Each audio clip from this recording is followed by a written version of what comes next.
Ladies and gentlemen, welcome to the fourth episode of Getting Heaty with Jason Leong.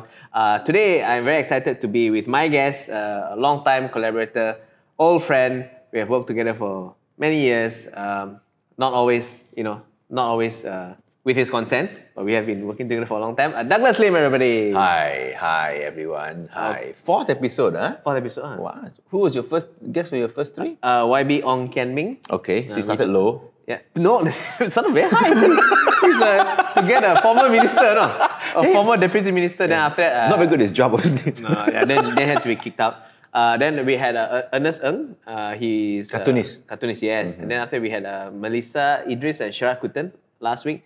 Or the host for the talk show. Yes, Astro Awani. Okay. And then now, with the great demand, Douglas Lim. Oh, wow. Yeah. Thank you. So anyway, we were. By the way, I know a lot of people have been commenting that you can see my feet when I cross my legs. I should be wearing shoes, but I'm very comfortable not wearing shoes or socks. So like that lah. Okay. Anyway, so we are now, as of this recording, 1 day away from the latest PKPP, BBCD, MCO, and whatever nonsense. So we were talking just now, like it's as if this government doesn't know how to implement MCO. But in fact, it's as if this is their first time doing MCO. They created MCO. They came out with MCO. How do you feel about it, living smack dab in Selangor? Yeah, I'm definitely affected, or will be affected starting tomorrow. What is interesting is that, you know, there'll be rumors of it happening, then there'll be denial, and then there'll be confirmation that it is happening. And then there will be that period of 2-3 days, sometimes to a week, of complete uncertainty. As in, like, nobody knows what is allowed. And I think if you think back to the previous MCOs also, it was only, even the authorities weren't sure because people would get fined for something, and then they would go like, excuse me, was I supposed to get fined for this? And then they're like, yeah, no lah. No lah. And then the authorities will be like, no ah. Sorry, give back. Yeah. And so it's just constantly so... I think after doing this, and this would be MCO 3, the third time, surely you have an Excel spreadsheet or something template. With a template that kind of tells you what are the FAQs.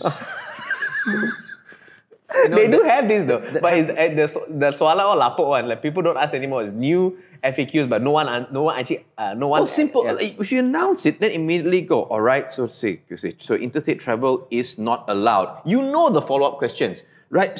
What would the follow-up question be when you say interstate travel is not allowed? People are immediately going to say, how about for work?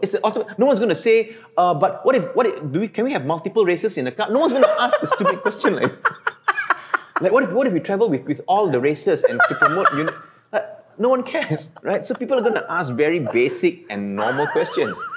Can we go for work? And how many people in a car per household? What are we going back to?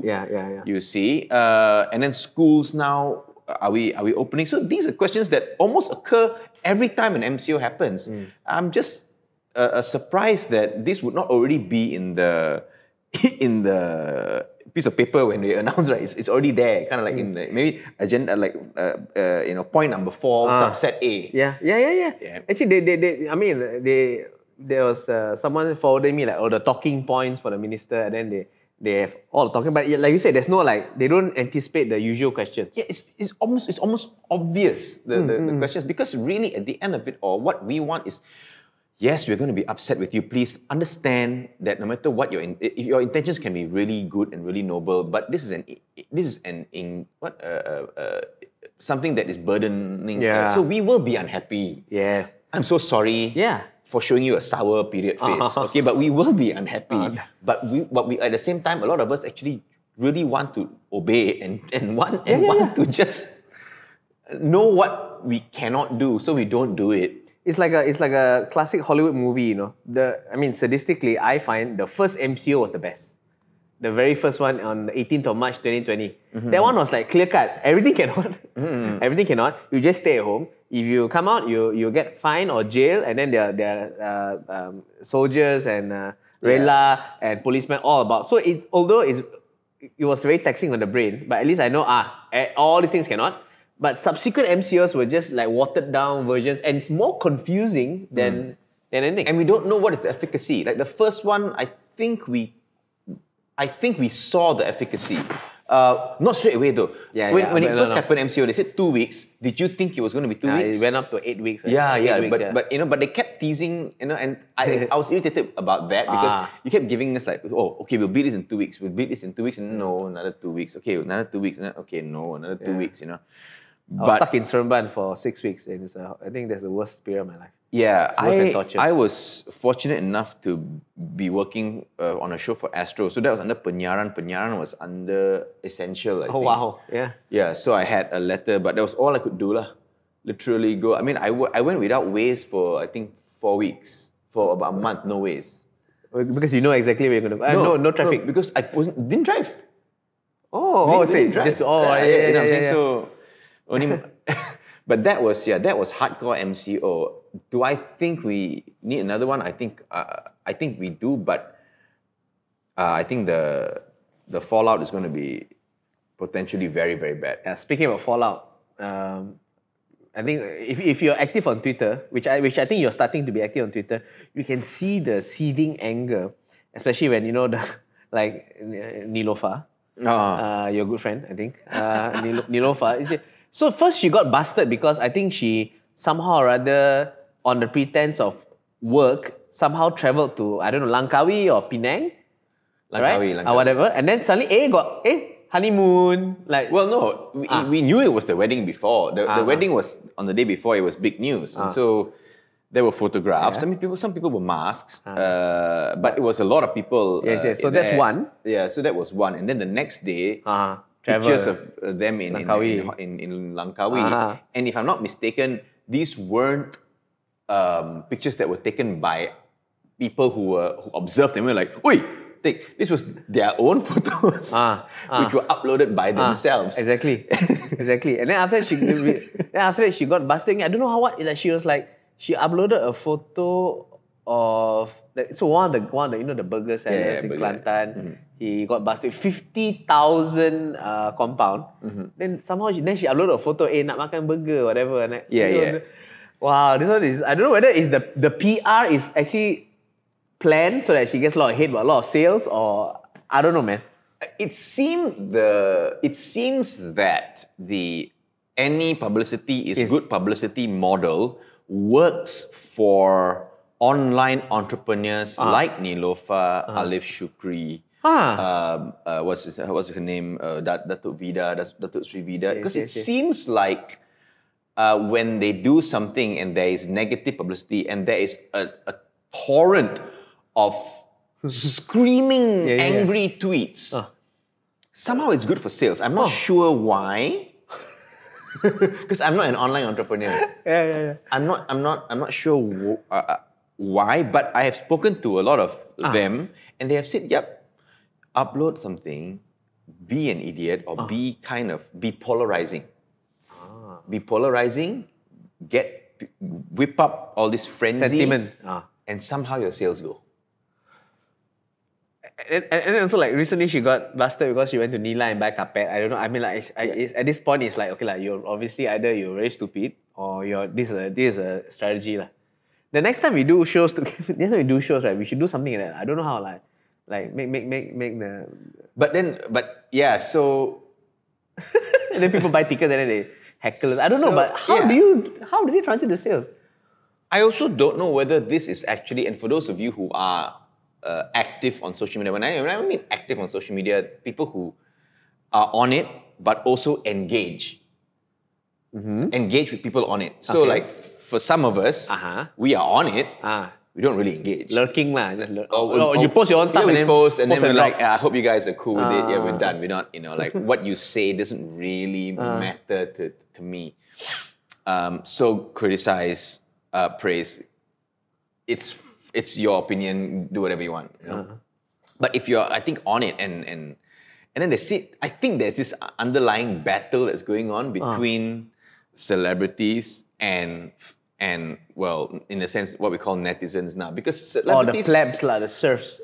Well, the rakyat marhain. It used to be celebrities, fans, right? And fans won't say anything bad. You're their fan. Yes. Usually, right? And so people who did say something or criticize were the media. those in the gossip magazines. Yes, the tabloids. yeah, Yes. so that was all you Then the had. fans will defend you. Yeah. Yeah. Now, Whoosh. you've got this bunch of netizens who seem to look. Let's be honest, okay? Making people feel bad or uncomfortable is fun. Oh yeah. Would you agree? Yeah. Yes. I Right? agree. And even if it's like really Like a troll, like sometimes some comedians they say really like their jokes are like Anthony Jeselnik, sometimes sometimes it's joke, but something come on Tony, yeah, you know this is going to get people right. upset. Yeah. And even no, but let's bring it to something even more mundane. I don't know if you've seen this, where parents would look at the child and we go like, who you like more, mommy or daddy? Ayo. Right? And the child is squirming, like, I can't answer this. But everyone is enjoying this. Yeah. Everyone is, you're like, okay, answer. Yeah. It's basically The discomfort. making people feel discomfort. Okay. It's fun to do. Aunties do it to young boys, Yes, right? yes. Hey, wow, so handsome, yeah. And the poor young boy will be like this, and men do it to women. And I think netizens or people on the internet, on social media, do it to celebrities, do it to famous people. Yes. Because it's fun. So I think let's have that as our baseline. It's fun to do. Yes. So then when the celebrity or the target then starts doing it back, cannot lah. but cannot, it's fun. It's all fun. Yeah. Should be, if you can dish it out, you got to take it. Yeah. You got to take it. Yeah. So, and it provides entertainment. Yeah. But the thing is, I think there's a bit of spiritedness in this life, because like she's sort of saying, you see, you all cannot travel. I can go and buy carpet. But again, this is because, excuse me, I mean, we look at it, it was, okay, I got married. And look, I am Nilof. I don't know how to explain this, but I do jokes about, double standards. Do I think that it should not occur? Maybe. Do I know how difficult it is to implement like single standard? Of course. Yeah. Life is not fair. It's just the way it is. And so you are someone of that stature. You can get away with stuff. Yeah. But maybe try not to self-incriminate. Maybe try not to self-incriminate. Don't take photos of yeah. If you are corrupt and you have laundered a lot of money, don't wear an expensive watch and show it off. A watch that you clearly cannot afford. Yeah, they all have learned things like that. Don't come in a fancy. No, we make it simple. If someone owes me money, you don't show up with a new watch, and you still haven't paid me the money. Yeah. So it's things like this where it's like this. It reminds me of this Louis C.K. bit, right? It's exactly what you're trying to say, right? So he goes like, he was one day, he tells the story like he's at a hotel, so he gives his laundry to the dry cleaners. He said, "We were ready by 5 p.m. the same day." So 5 p.m. comes, laundry is not there. So he calls the housekeeping. "Excuse me, where is my laundry?" And he goes, "Oh, sorry, let me check." Wait, and he goes, "You didn't give it to us." And Louis C.K., "Excuse me, you can tell from the tone of my voice that I'm white." Then he put that, look, see, white privilege is bad. It's horrible that we get benefits that others don't. It's wrong. But while we are still having it, where is it? Yeah. Exactly. Yeah. Oh man. So like like what happened with the Agong and the Queen as well, right? And again, I've met them personally. I think they're that's so nice. fairly down to earth people. But are they privileged? Of course they are. Yeah. They are the king and queen. Yeah. So I don't know why you expect them to behave the same way that we behave. I mean, I think this is good. That's a very good observation, right? Last time it feels like royalty they are privileged, we accept, right? With certain boundaries, don't kill people. Yeah. You know what I'm saying? Don't be careful when you play golf. Don't have excessive bullying. Yeah, but I think now the whole problem is, right, with the pandemic and economy doing bad, a lot of people are just suffering now. And when you can't make money, when you're about to get bankrupt, they don't give a fuck about this I kind guess, you know, it's fine. I mean, I think, yeah, people feel bitter and angry. But no one owes you a fair life. You know, some people are just born at a better position and they get to do certain things. And if they do it, and if what they did was like directly detrimental to you, I will support you when you speak up. If what these people did was it directly affected you, yeah. If it's because, how come I can do, they can do? Because they're king. yeah. I don't understand. But okay, in the same token, right? So when we say, how can the king or how can the authorities do this? You know, this behavior is not. Did anyone who maybe when they got the vaccine on the frontliners or what, did anyone go like, you know what, I want to give mine to my king? Because he's my king, you know. Yeah.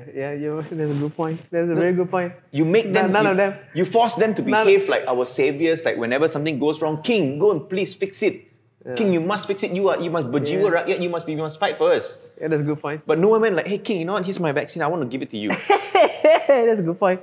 That's a good point. Speaking about vaccines, have you registered? Yeah, tomorrow I'm going. Nice. Oh, tomorrow mine's on Friday. And you know what's alarming? So prior to this AstraZeneca prior to the government opening up the AstraZeneca vaccine for registration, I always felt that there's a lot of vaccine hesitancy, and it's a big problem. That's why the uptake rate is not very good. Like, was it though? Yeah, the total. Okay, now the total registration is 10 million, which is one third of. One third, okay. Which is very bad. Because Okay, you see, because when they open up the registration, the first one. Whatever spike you get in the beginning, that's your best. As time goes on, it's like ticket sales. It's gonna taper off. It's like YouTube views. Yeah. It's gonna taper off. So when it tapers off, means we want to vaccinate 24 million, let's say. 80% of 30 million. Okay. 24 million. How are you going to reach 24 million when you have 10 now? Not even half of that, no.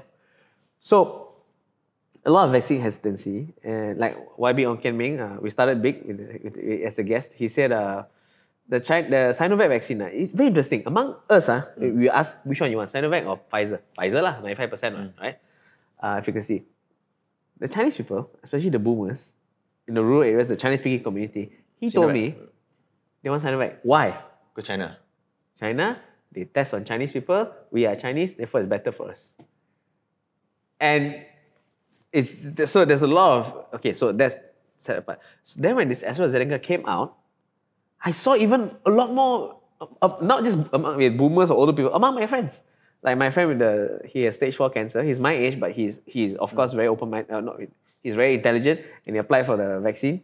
When he applied for the vaccine, his friends told him, wow, you apply for vaccine, you better prepare your will. I was like furious at that. How can you say that? It's the how to say, it's only 4 in a million you get a blood clot. And then but some are saying now 1 in 100,000. Maybe I think my age group lah. I think 4 in a million in total, total. But I think for my age group, which is I think 50 and below, is 1 in 100,000. So something like that. But still very small. Yeah, this is new to me, but so it's like, so it's very hard now. I feel that we won't reach the whatever herd immunity that we want because everyone's like not wanting to take the vaccine.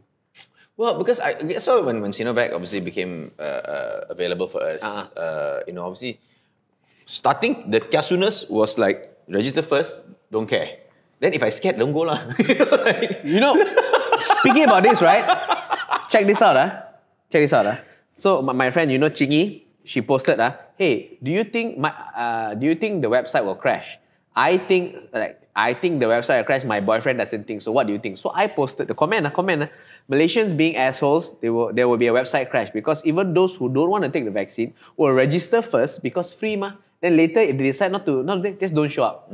Facebook flagged that as hate speech, and I've been banned on Facebook for 7 days. So today's my 4th day of ban. It's good to see that Facebook is doing their work. It's true. But what I say is true. No, you said Malaysians being what? Assholes. Cannot. Why cannot? That is hate speech because you cannot say Malaysians being assholes. You must say some Maybe. asshole Malaysians.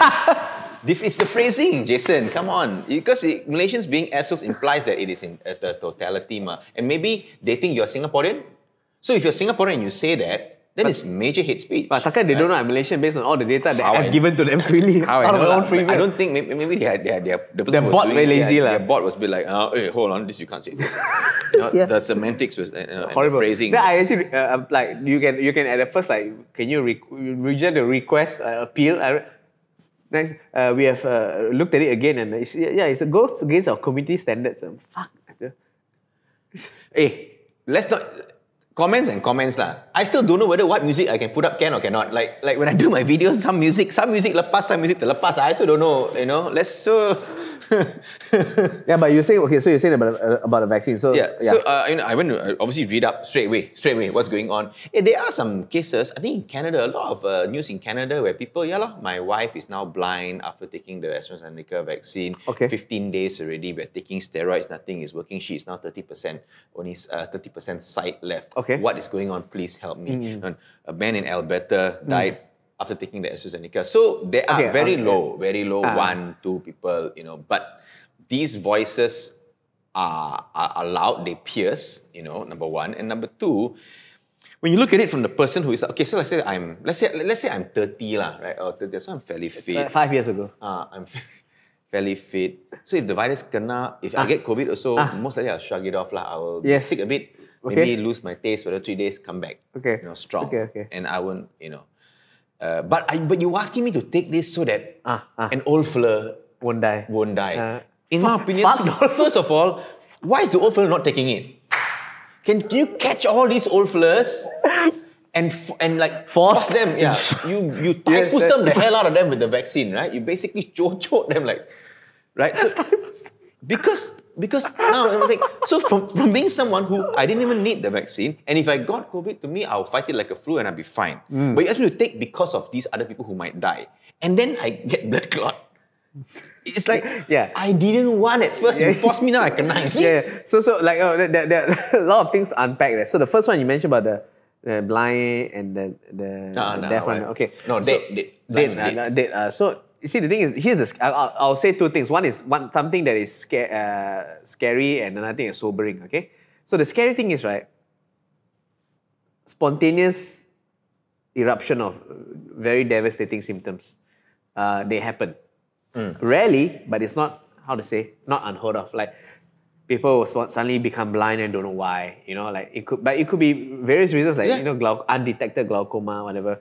I have a friend who had a brother who, at the age of 21, he went for a marathon, dropped dead and died. Hit by a car, did it? No. Just he ran. Too much stress lah. Yeah, whatever. Okay. And then he's 21, fully fit. It was such a shock, and when I went for the funeral, like everyone was crying because they can't take it. Like, how can so all these spontaneous things, right? They will happen, exclusive of whether or not there's COVID and whether or not you take vaccines. But of course, it's very easy for the human brain to go, the one new thing he did was take COVID vaccine. Therefore, this correlation is causation. But according to the things that I've read. These experts have actually found a causality in the blindness. In the not blindness, in the blood clotting and the AstraZeneca. Oh yeah. So the causality is there. Blood clot, that one is memang causality, but it's so low lah. So the second thing that is sobering is, here's the thing, it's very hard for human brains to grasp large numbers. Yeah, correct. Yeah. So it's easy for us to say, wow, that one guy, his penis shrank or whatever, and that's horrible. Therefore, even though it's 1 in a million, I don't want to take the vaccine, right? So, but in the same way, right? Like I've been trying to use this analogy. If I tell my friends, hey guys, buy lottery. Yeah. Why? Because every week. Last month, whatever, the one flirt won. Every week, winner.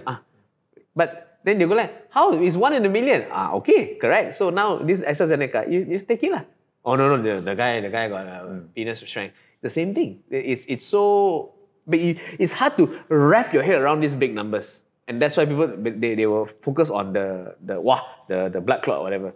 And then also, when you say about if you're fit and healthy, and then you take you get COVID. I mean, there have been cases of really fit people getting COVID, and then like they end up in ICU. And also, there's also like what they call long COVID. Means COVID, you get COVID, immunity fights it off, fine, but you're left with scar tissue in your lungs. You're not 100% as before. Will these things be reduced with vaccination? Oh yes, thank you for asking that question. Okay, that sounds like a setup, a beautiful setup. So before that, so there's this long COVID thing, which is also devastating. And also we are both ignoring the basic tenet of medicine, which is prevention is better than cure. So why subject yourself to COVID when you have all this risk of getting severe complications, when you can just take the vaccine with way lower risk, game the numbers, and then prevent yourself getting COVID. But yes, you set up very nicely. So it prevents. So I mean, I've been telling my friends that somebody asked me, I heard that you take the vaccine, you can still get COVID, which is correct. true. Correct. But what it does is it prevents the COVID from spreading so much that you develop the bad COVID, which requires you to bad symptoms. Bad symptoms. Okay. So my wife handles COVID patients. So there are actually 5 stages. As of right now, I think Saifuddin Abdullah, one of the ministers, is stage 3. So stage 1, no symptoms. Stage 2 is pneumonia. Stage 3 is pneumonia requiring oxygen. Stage 4 is requiring extra, and stage 5 is requiring ventilation. So there are stages now. They have classified all these stages. So the vaccine prevents you, keeps you at 1 and don't further down. Didn't Saifuddin get the vaccine? I'm not sure. He should have, because they were saying that our politicians and the ministers were all under political frontliners, which again sounds like a cheat, but I would say... I was very upset when people say... Have to give actually. I was actually quite upset when people say, let the politician take first, then if it doesn't work, then Then I'm like, it's going to work, so they should be the last. Then they'll make sure everyone gets it. You give them first, then don't care about other people. But anyway, here's the one thing that you may not know. People who don't take the vaccine, they are allowing the virus a chance to mutate. So when the virus mutates, this may, the protection of the earlier vaccines may not be obsolete already. May be obsolete. So therefore, we need to keep on updating and boost. So that's why it's such a tough issue. And it is because again, I think a lot of it is same thing with masking, same thing with social distancing and stuff like that, where I am sacrificing my stuff for the betterment of the whole. And if everyone doesn't do the same thing, it is useless. Yeah. It's all or nothing. It's it's all or nothing approach. Or like, which is tough lah. And my friend, some of my other friends say, never mind lah. Let other people take the vaccine. Then there's herd immunity. Therefore, I don't need to take the vaccine. Everything like you? No. And that's one. But also the thing is, if everyone takes like you, then now everyone lets other people take first. So, but the other thing is, the herd immunity is not an advantage for you to enjoy. It's an advantage for people who cannot take the vaccine to enjoy. So like, it's like you are strong and powerful, protect the weak lah. But no, you let other people place. Yeah, it's a tough thing lah.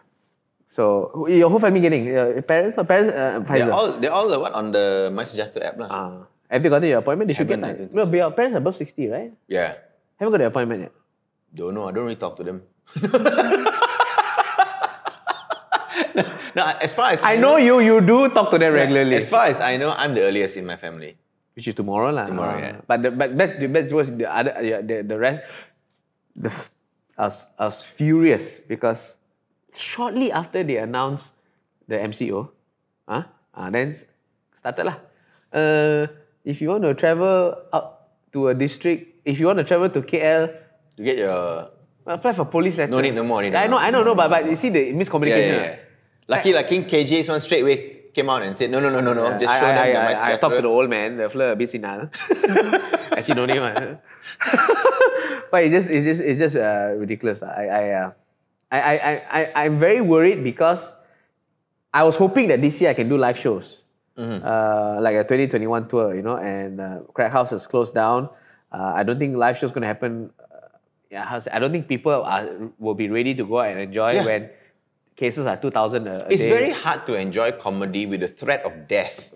Looming around. Yeah. And the death invisible one. Yeah, you know. with the threat of death and fines. Yeah, fines, yeah. Yeah, it's very, very hard. How to go? So, because comedy is everyone laugh together, right? So it's hard to laugh together when you think this fucker might be killing me. Might be bastard, killing me. bastard. Well, should I laugh at you? And then that's why a comedian is sweating trying to make everyone laugh.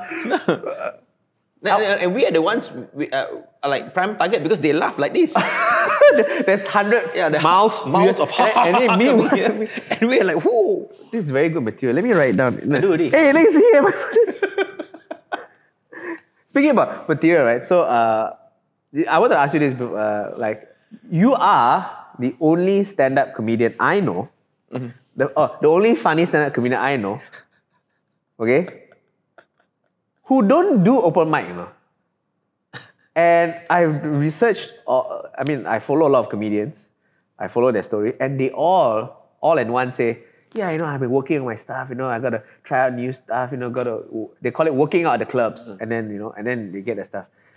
You, on the other hand, you just write, and then big show, 600 people, 1,000, and you go and it's ready to go, and the jokes are well polished already. So I get very irritated. So who the fuck do you think you are? You don't have to do open mics. What is the top priority? Because I've been doing open mics for about a month now. It's a slog, but I enjoy the process. But I'm thinking, what if I don't have to do all this and then I'm ready to go? How do you? I don't know because when we started before open mic. Yeah, but people must understand. Once Douglas was invited to do a gala show at the Melbourne International Comedy Festival. 5-minute slot in front of 3,000 people. Aussie. In Melbourne. The jokes he told was not even rehearsed in any other show. Just boom, and then he got 3,000 people laughing. That is unheard of. But it wasn't spontaneous. I wrote already. I get what I wrote you mean. and I practiced. He wrote, already. but he didn't like perform it in front of an audience first. And see, normal people will go, okay, I perform for 50 people, then 100, then 300. Okay, it works there. I think extrapolate, it will work for 3,000. He didn't do that. He just went straight 3,000. Literally 0 to 3,000. And I am absolutely upset at this. I want to know what's the process. How do you? Because when I started doing stand-up, there wasn't open mics. Okay. In Malaysia. Okay. So I think for the first 5 years of my 4 years, because I think very soon the Chiho, and before you also the YCOM started and they had these other shows.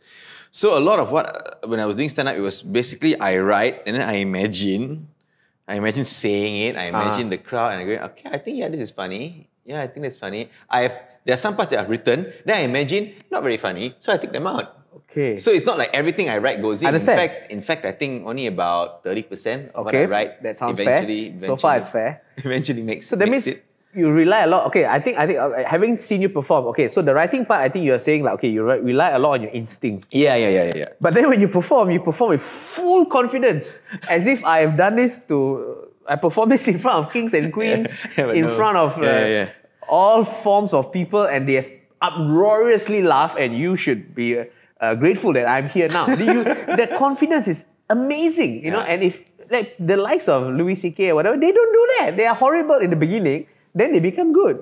So, but I don't know. It was just something that I had practiced, and of course, when you start, there's a lot of self-doubt because you're like, will it work? And then you perform and go, okay, it does. And it worked quite well. But of course, you have toured with me before. You know that the material changes as we go more and more. Yeah. So in a sense, that is kind of open mic-ish. That I'm still workshopping material. It's just to slightly bigger audiences. No, but who have paid. it's also ethically. It's also ethically wrong because you are workshopping in front of people who paid full price, expecting the 100% Douglas Lim, when in fact other people like 20 ringgit. You know, it's very nice because I say, hey, first time coming out of my mouth. If you don't like it, fuck you because you only pay 20 ringgit. But you're doing the same thing without saying it to people paying like 80, 60, 80. And then the best part is, right, the people, the first few shows, they think they're getting, this is awesome, it's very nice. They tell their friend, very fresh. They tell their friends, you know, and then what people don't know is like the people who come for the last shows actually are getting a slightly better, much better, but the ticket price same one. No? Yeah. But it's been one of those things where my instinct has been there and it's been useful and it's been very helpful and fairly accurate. But when my head is not right, you've seen how the instinct completely backfired though, when I lost the confidence and lost the thing. And I was just, it was all just structure to me. It was all, okay, here's where I said, here's my miss. I have no idea if this is funny or not. But then we tell you it's funny and then you're just like, okay, let's do it. Okay, you say one. Because my instinct is not working. And then you go confident. Yeah, very scary because the time, and I think I tried once on open mic at it was horrible. No, but it wasn't as horrible as you thought. It was okay, but to see you crumble is very funny because this normally doesn't happen. Yeah, I usually go up there and it's very funny.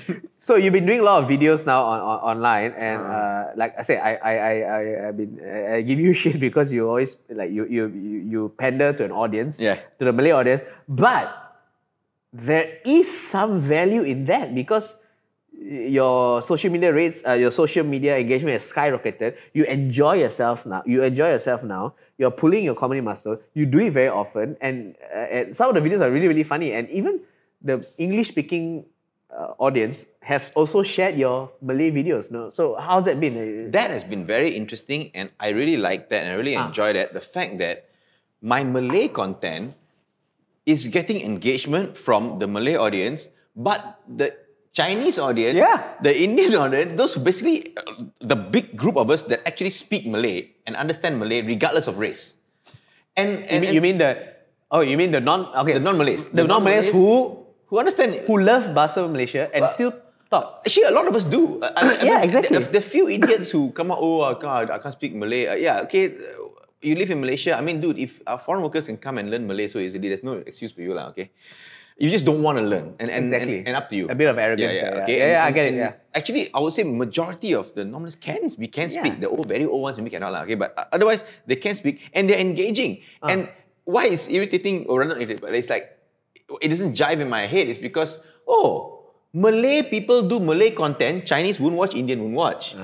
Chinese fella do Malay content, suddenly you're watching. Why? Yeah, that's a good point. Why? That's a damn good point because Rizal Vengezer has been trying his damnedest hardest to market his Bahasa, the Malay stand-up comedy shows. And man, if you watch the Malay stand-up comedy, they're hilarious. They're very funny. The Malay stand-up is so funny, and there's something there that is not found in the English medium where the Indians, Malays, or Chinese who do in English. There's something there that is not found. It reminds me of what? It reminds me of Def Jam comedy, the black comedians in maybe 10 years ago. There's something there that there's the angst there, the struggle there that comes through in the comedy. It's very hilarious. I mean, okay, I don't want to spoil it, but Mat Sabah, oh my God, it's so funny. It's so funny. It's very irritatingly how good it is, but it's actually great. So, but you're enjoying this Malay. I think I enjoy doing English more still. Oh, interesting.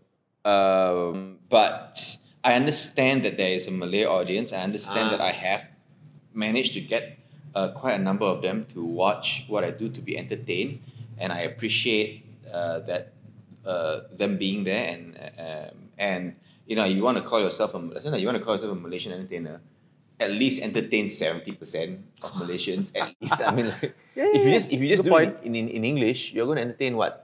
Under 40, maybe 30%. Even if you're really good, because English medium is just not as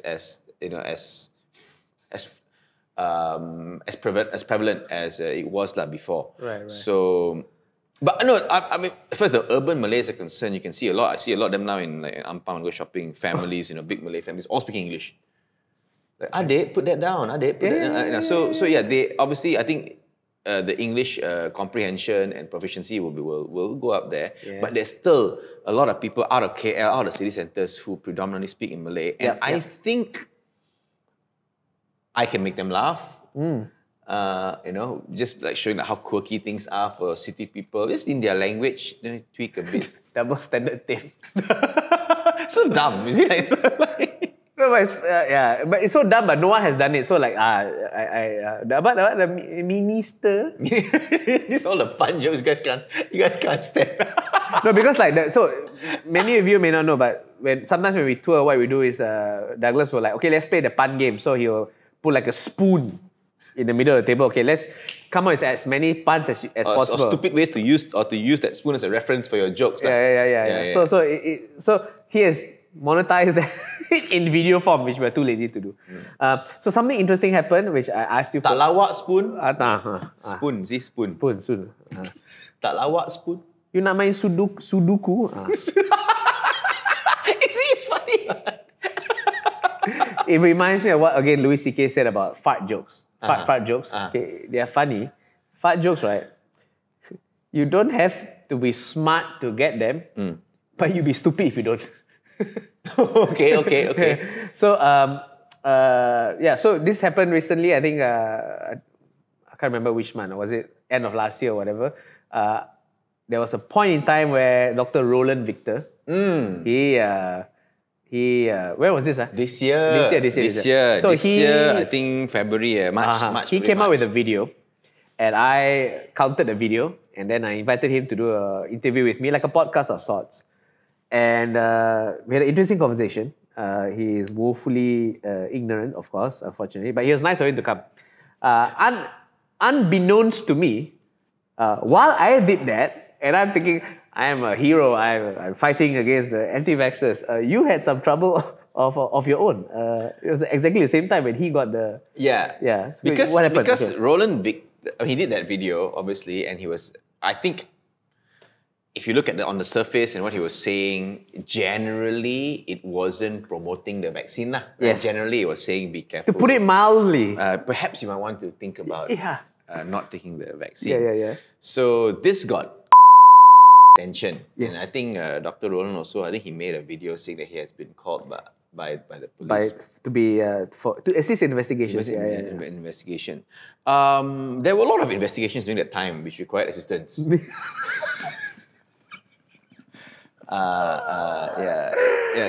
were very concerned. There were a lot of things they want to investigate because there were a lot of mysteries.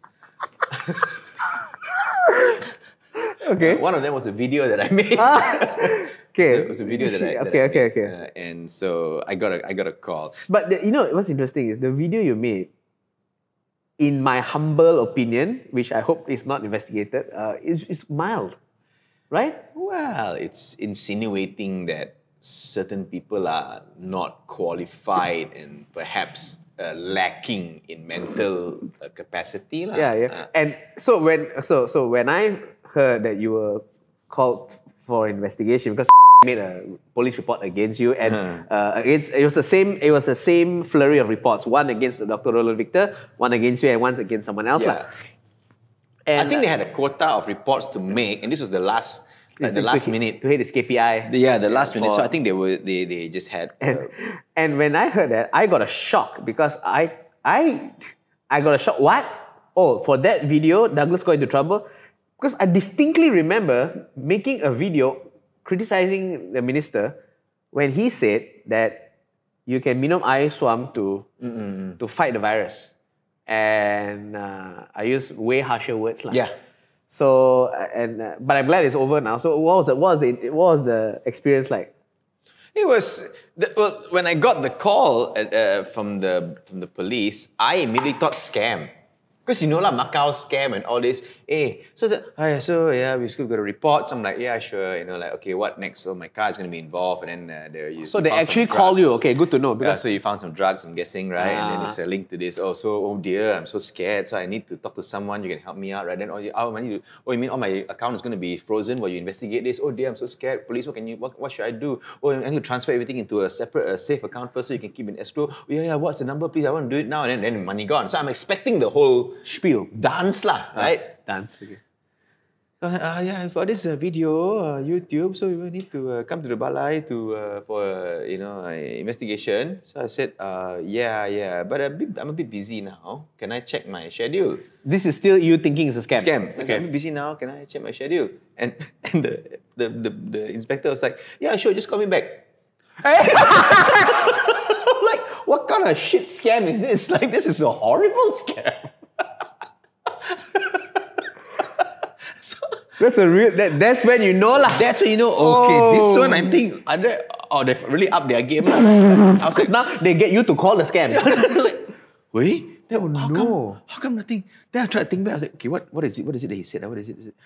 Okay, so now I come down and call back. Hello, Inspector. So, but in the first phone call, he told you what video. Okay. Come back. Yeah. Sorry. So this video said, yeah. So because your report was made, this video. He was laughing. This, interview paling gampang ada YouTube lah. Aduh dia. So ada report, so kena datang lah balai untuk kita ada buat investigation. So I said, okay, can let's date. So I can show up. Would this day be okay? He was like, yeah, sure. This is date. Is okay. So I will see you then. So I said, do I need to bring anything? Just bring the device that it was on, and we will, And so then I got my lawyers. I said, okay, what happened? So he just showed up, and it was actually very cordial. He went there, and Sure, at this point, I man to man, if this happened to me, I would shed my pants. I would have shed my pants because I don't know what is going on. But you were calm lah. You were like, well, the inspector made it very easy for me to be calm. Okay, Because that's so cool. Because he was there. Yeah. See, unlike the scam ones, where there's always good cop, bad cop. If you notice all the scam They ones, keep you they keep you tilted. Like, oh, something gonna happen so if you. after that, they'll be like, okay, never mind. I transfer. Okay, I transfer you to my inspector. Then the bad cop will show up. And the bad cop will be like, what is this? Your car? How can you do this? You're gonna go to jail for this. And then so you get very scared. And then they transfer you back to the nice guy. Okay, never mind. My boss is a bit stressed because of this. So never mind. I can help you out. Okay. So they play that game. This guy was just really nice, and he told me, look, these things happen. Wow. But if there's a report done, we have to investigate. So please come in. So I came in, and he was there. And the poor to investigate my video, he had to transcribe.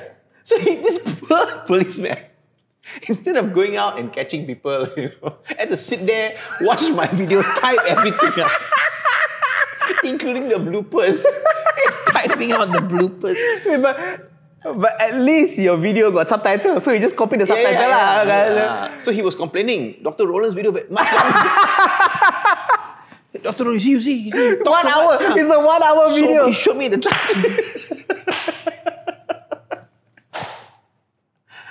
Oh wow. Okay. So he transcribed that. After that, he went through. Then he said that he'll have to make some questions lah. Like, okay, when you said this in the video, what did you mean? So I was like, so he answered for me, didn't mean anything, just for fun, just for lawak, and hanya untuk menghiburkan orang.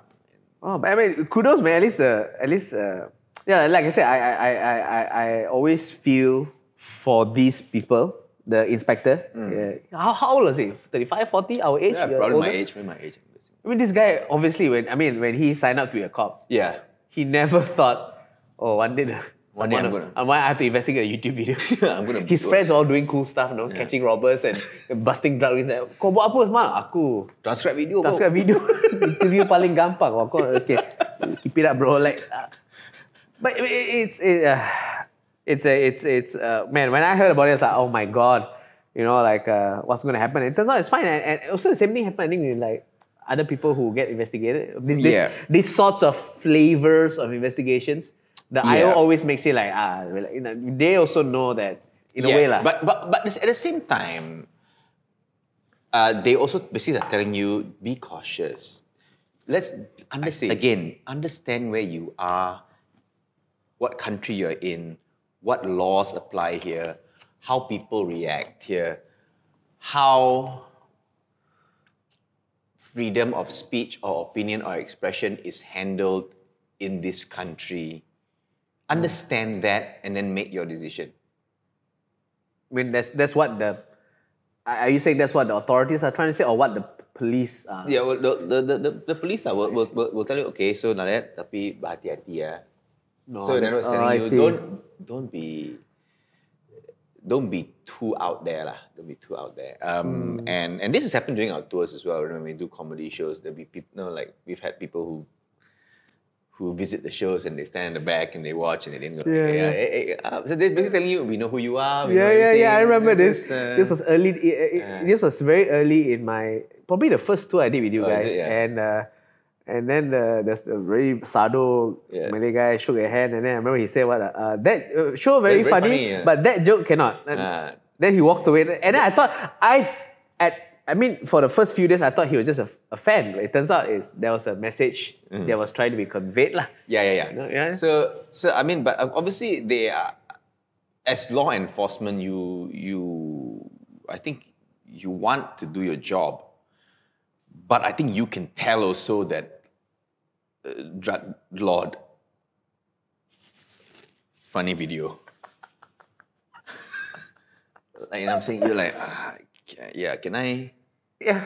Can we leave this funny video for now? So that's why you make a very interesting observation here, right? So the drug lord is dangerous for the citizens. The funny video is dangerous for those in power. Right? Depends on what the funny video is. Yeah, exactly. So in funny videos like I sleep on a banana peel, that's okay. No, also, I mean, like, see, things like Name Wiz Barbie, which got what do you call that? Investigated, and he wasn't even shown in Malaysia. You mean the movie? The movie? Yeah. No, not his pet Barbie. No. No, why do I think he has a song called Barbie? No. So Name Wiz. You have a song Barbie. Yeah, I got a song Barbie. Sorry, fuck. No, but it's Justin Bieber Barbie. It's not but Barbie. It's not. So his movie was never shown. Was never meant to be shown in Malaysia. He's showing it in Taiwan. He goes to Taiwan. Goes to Taiwan. Shows the movie Barbie there. Someone here goes, you know what? I think that's very offensive, you know, although he never watched it. But I believe that movie is going to spoil our good name in Taiwan. How presumptuous of you to think Taiwanese really think highly of us. I don't think that a country that has such delicious street food would go, wow, Malaysia is such an amazing country, watch Barbie and go like, fuck them. Even if you do, so what, Taiwan? Like, what are you going to do? Like, who gives a crap? They have bigger problems, lah. China is about to kill them, lah. Like, why would they care? Yeah. So, like, but because someone made a report here, they have to. Maybe the moment he arrived back. No, again, that fella has also got his problems. Got a lot of things he does, I don't agree. But that movie per se. But for that case, why are we lodging a report here for something that we wouldn't like? It's also sad because, like, maybe that movie. I mean, full disclosure, I've not watched a movie. No one has. I mean, in Malaysia, lah. But the movie apparently was winning awards and whatever. It could be. That's why Malaysia will never get our own. You know, people are saying that we will get our own Parasite. One day we'll win an Oscar. Cannot lah, because even this kind of art stuff, you don't. See, even this Oscar thing, especially the last one, right? Do you think it was an overreaction? Wait, by who? By Americans, by the Academy. By the Academy. Because it just so happened a month before was like, don't hate Asians, don't hate Asians. Like, we love the Asian, we love the Asian. Suddenly, best actress Korean. Well, okay, so see. Just saying lah. No. See, your train of thought, I get what you mean, right? But my train of thought is now's the time to go to Hollywood. Correct. So, yeah. The Asian pivot. Yeah, I'm sure it's so easy. Huh? No. I'm not saying it's easy, but it's getting less hard. Correct. You know, correct, like now's time. You know, like API, Pride, whatever. Like it's a time now. I just scared the backlash only lah. Yeah, man, they're beating up. They're beating up old Chinese men and women. No, I'm not. It's really happening. Like every once in a while, like a good friend of ours, Ronnie Cheng, will share an Instagram story, news, like, you know, the news you can share on Instagram. Elderly man gets beaten up, and somehow or other got video one. The video awareness is very good. No? Very good. Like the guy just walking around. Some guy comes and then walks away, and the guy's like it's poor. It's But I guess for people like us, it's okay lah. I just walk straight, you know, and nothing happens. No lah. I mean, I think for every one video you show me of a white guy beating a Chinese, I can probably find 5 videos showing a Chinese beating a Chinese lah. In China lah. Yeah, in China, or like, you know, I mean, Chinese people have mistreated Chinese people for way before any other race mistreated Chinese people. I mean, before white people had black slaves, black people had black slaves. I don't understand. Yeah, that's why Chinese people have left China to go to America. So well, they came, some idiots came here. So then, and then look at what we are now. It's but yeah. So I think now, like, so recently, like, you know, we shoot Fahmi Reza. So that guy also he's a satirist. He puts up very No, he's not satirist. He said he's an illustrator. He's graphic illustrator lah. And then recently he didn't even draw anything. He just created a Spotify list with Her the Majesty's Queen. And then someone tweeted, but then he got arrested, I think, and then he got arrested and investigated. Okay, but at the same, okay, I don't know which part caused him to be investigated or which part caused the report to be made against him. But he put it up, it was taken down by Spotify. Put it up again, taken down. So it was constant. It was a battle he had with Spotify Spotify Malaysia lah, at least. I think so lah. I kept saying, shh. Fahmi jangan. And he was like, aku nak. So I felt it was that lah. That I see. I felt because he wanted to make a point. Yeah. And then so someone tweeted this, which I found it was my most profound article I read in that week. So this guy he tweeting about the Fahmi Reza arrest, and then he said he copied a link about the role of jesters. I shared with you guys how then the articles last time in the olden days, the character of the jester can be found in China, India, in the courts of all the royal households. And this jester, he mocks the king, he mocks the queen, he mocks his friends, and he's given special privileges, special freedoms of speech. Because back then, you insult the king, you die. But this court jester, he's allowed to say all these things. And this court jester is always from from really poor background. Most of them are misshapen, like with disabilities. But it's because of those disabilities they can see through very cynically human nature. So when these court jesters are hired, they are actually very, very well respected. Even like to speak fondly of the court jester is to speak fondly of the king. To praise the court jester is to praise the king. And this court jester, he makes fun of the king, he makes fun of life in the king's face, is to tell the king what people are really thinking. Yeah. Right? And the guy who tweeted this, he ended his tweet with a very nice statement. Satire is not a crime. It's a service.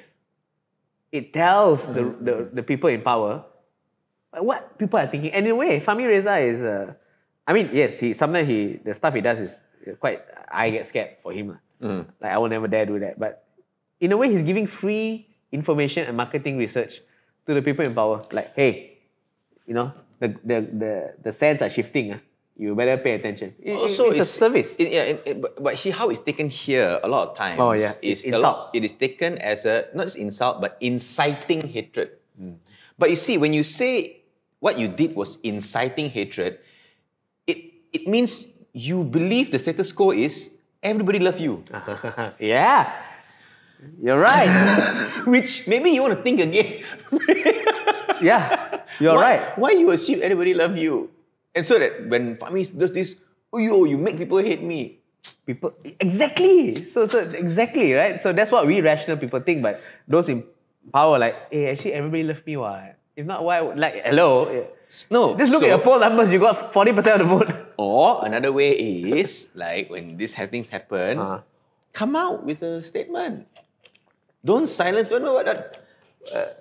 Who was it? Game of Thrones, where you talk about the person cut the first tongue one. Tyrion Lannister. When you you tear out a man's tongue, you're afraid of what he's going to say.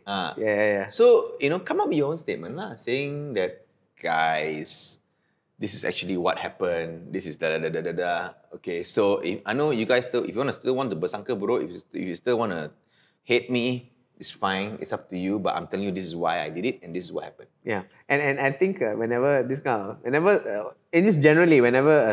someone makes a joke about the person in power, if the person in power wants to diffuse it, just laugh at the joke and say, hey, that's a really good one. Good. Well done. That's very funny.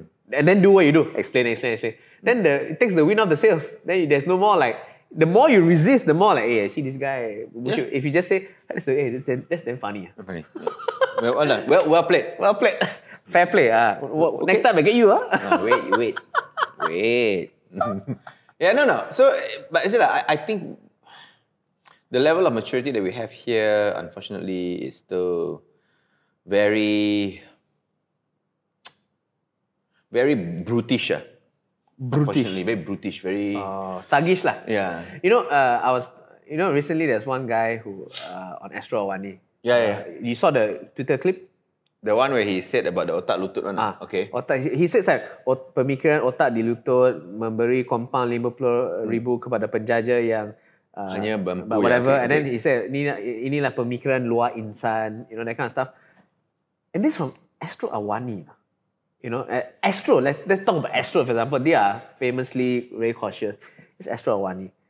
And you should see the amount of people on Twitter who supported the guys, solidarity bersama saudara, retweeted. And then, one episode ago, I was talking to Melissa Idris and Shara Kutan, and I mentioned that, for two people working at Astro Awani, you guys seem to be or rather, Shara Kutan seems to be tweeting quite freely. Shara Kutan would tweet like, the government's inept, whatever, better, what? He was talking about the MCO, then he said, where is Azmin? Mopping, still mopping. And people so I asked him, how do you reconcile that with your job? Yeah, and he goes wow, you really want us to lose our jobs? Then he said something very interesting. He said, at the end of the day, Astro is a business. And people want to hear that. People want to see that Luqman, his name is Luqman, I think, or Lutfi, whatever. Whatever I'm doing, whatever, sorry but that guy's really cool Don't know his name. They want to hear this. If you just play the government propaganda, no one's going to watch Astro and you're going to lose revenue. So people are making these business decisions to loosen the reins, the constraints, so that people will still buy and watch. So, but it's not like total freedom, okay, we release a bit, then this guy gets investigated, okay, tarik balik, but it's there, the freedom now, I feel, is slightly more than, say, 15 years ago during the BN's hegemony. Well, I think before social media, forget about it lah. Yeah. But did you hear about that burger case as to the other side of the story? No, there is another side of the story. Apparently, nice. I want burger. The compound was justified because this guy is a belligerent repeat offender. So that's the other side of the story. Okay, people in his again, I've just been reading. Don't know if it's true or not, but apparently, his neighbors have actually from Kelantan have posted up, this joker has been doing this until 4 in the morning. There are cars parked outside his house. It's a port. People be there. They are noisy. We neighbors, we don't like this. Oh, I see. And the police have come and they've told him nicely to stop it. I see. Okay, it's not, they've come and they said, okay, look, here's $1,000. Okay. $1,000 fine. Stop this. You cannot do this anymore. Again, ignore. So now they show up the third time, go okay, bloody shit, I told you 2 times already. 50,000 give you. Then you go, you see, the police give me 15,000, how to pay? Then all of us are like, so I think there is the second part of the story, man. How good does this guy think his burgers are? Apparently very good. Apparently burgers are very good lah. And of course, some other people said and this guy, I think he's poor. No, he lives okay. He's got a nice car. His social media. You see, he ate at a steak restaurant where the bill was $1,000, and I'm like, not very expensive, but that's not the. See, for me, that's not the point, right? That's not the point whether he's a rich person, whether he has a nice car, or whether he's eaten at a steak restaurant with a bill of $1,000. It doesn't matter. For me, what matters is he a repeat offender? And if he's done it a few times, then I think justified. Yeah, 10K per visit lah. 10K per visit. No, but I was thinking something the comedy brain is thinking imagine the poor cop, right? So he's doing his job, I'm trying to help this guy, and then suddenly he said, my brain not at my knee. What the fuck? Yeah, dude, this fellow was being constantly. I'm telling him, stop it. Times a day. Sometimes when this kind of thing happen, right? I'm very surprised that maybe the guy who issued the 50 compound, why can't just show? It'd be funny, just made a video. Aku dah pergi 5 kali lah. Pukul 4 aku bangun pergi ni, dia masih tak berhenti. Apa yang mau saya buat? Apa lah? Apa yang mau saya buat? Dah bagi Chan 4 kali tau. That'd be hilarious, bro. That'd be hilarious and it's be true lah, I don't know. So I'll probably wrap this up by asking so you said that you have done a few Malay movies in production. Are you gonna do more Malay movies in the future? I definitely want to. But I've got to get back into that mindset of just listening to instructions and being, obedient and On set lah. yeah, on set and not like it's not being it's being patient. Wait for hours a day to. Yes. Because in stand up we're not used to such things. Very fast. We're very fast. We show up. It's our show. All right. The fact that the show is at 9 o'clock and I'm there at 7 is a big deal already. I'm there at 7. Look, I'm just here. I'm in my room. Call me. Come down. Do half an hour and I go. But on shoots, that obviously does not happen. You are there. Bring your laptop. Yeah. No. But it's just and just watching, because again in stand up it's really no one else is involved. You go up there, you do your stuff, and you leave. In big shoots, you're looking at all different departments doing their work, and when you see incompetence, it just gets, you just go, come on, that's not how you do it, and I start getting twitchy and. Because then that affects what time we wrap. Yeah, you get longer. Yeah. You see, it's like the falling domino. Yeah. Shoot 10 p.m. 11 p.m. 12 p.m. 1 a.m. Because it started. It started there, and I saw it. It started there. I saw it, and yep, true enough. Thanks. You think you'll do any new shows this year? Like I'm trying to do my new 1 hour this year. Working. You return to live stand up? I don't think so. I think I'll do shows if like venues ask me to do shows, if they're offering me a deal or some kind of JV. You did you're doing one in Joke Factory and one you did just finish in Crack House. Yeah, Crack House. What was it like? What new jokes do you do, or just old jokes? I had the whole I did a bit on the Dunkika episode. On the one where the guy was given a motorbike by Steven Sim, I think. Oh yeah, because and then after offered $2,000 the idiot professor said, "Is this guy real or whatever nonsense?" Yeah, and then that was some fucked up shit. Yeah, a little bit on how we heard that was it 500,000 doses of vaccine went to Bosnia, because that was quite funny. Yeah, was that true though? Did you? I think it's true. I think Malaysia give. I know it's 500,000. It seems like a lot. It does seem like a lot, right? I think because I read somewhere it was 50,000 now. 50,000. Yeah. So what's the big? What is it? No, well, it's basically, I'm going to use it tomorrow, but I guess nobody's going to watch this podcast. No, not till after. So it's basically like how you got emergency to tackle the COVID-19 situation. So total power, no distractions. So you can make sure all Malaysians get through this pandemic. And we're like, excellent. Do you have the vaccines? Like, yes. So where are they? Well, 500,000 on the way out to Bosnia. Like, sorry, did you mean Bangsa? It's like, no, Bosnia. What? Why is Bosnia? Why are you giving to Bosnia? Did we annex Bosnia? What, like you doing MCO, you send some secret. So now Bosnia's our 15th state? Or we kick Johor out and now Bosnia is part of us? So now Selangor can't use the B number plate anymore, is it? Like, so B is got to give to Bosnia. And like, so Selangor use F. Like, why F? Fuck you, opposition. So it's just a rant on that line about how our government apparently went to Myanmar to talk to the junta. The junta were very impressed. Basically, of course they're impressed. What the junta had to do, they had to kidnap everybody, martial law. You just had a buffet at Sheraton. Same conclusion. Junta, like, Muhyiddin number 1. We also got Sheraton in Yangdon. We didn't think of it. It's just like talking about jokes. Like you can use this if you want, like Donald Trump. They stormed the White House. They stormed. This a bit early this year, January. Shit, how time flies. January. Is it January? Yeah. They stormed the White House. They stormed the not White House, the Capitol, and then destroyed the building. Hey, relax now. Learn from us. Like we said, just go hotel. Hotel, eat, baby, lucky draw. Done. Easy. All right. Thanks. Anything you want to plug? Please plug to the wide shot camera, and then we can wrap this up. No. I mean, I got no other shows that are definitely planned. Just watch his Instagram. A lot of hilarious videos at Douglas Lim on his Facebook page.